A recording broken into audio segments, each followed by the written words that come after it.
kubasa kwababa aiwa kunibasa vavaitaura ndaimboga yakusasa mahati manunzi asi makasa but ndichayedza nepandokwanisa.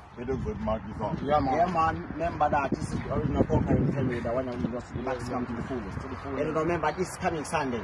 Yeah, man, with their innocent pub, Kempton Park. Yeah, man, them say Jaffa the one for Giga. I don't know, man. Yeah,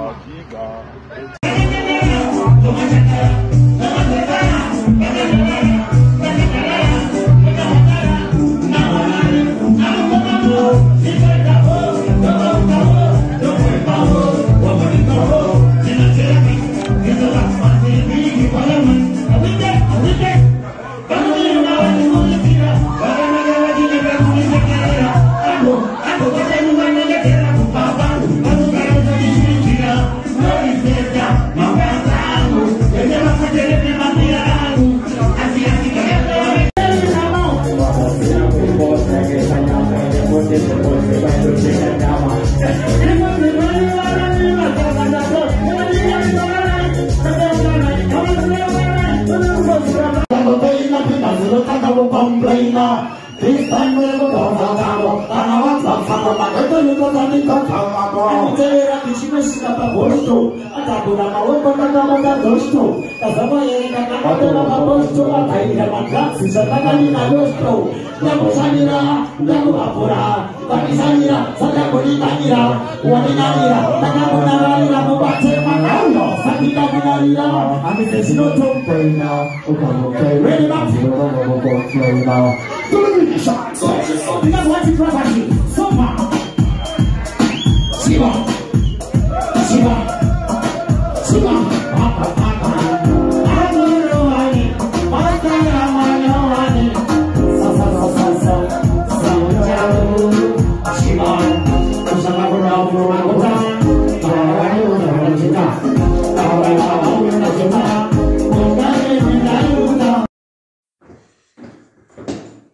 mind your also mind your truth.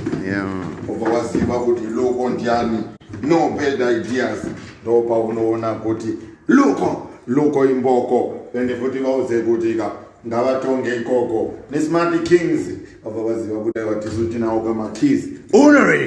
Zim Daily Upload.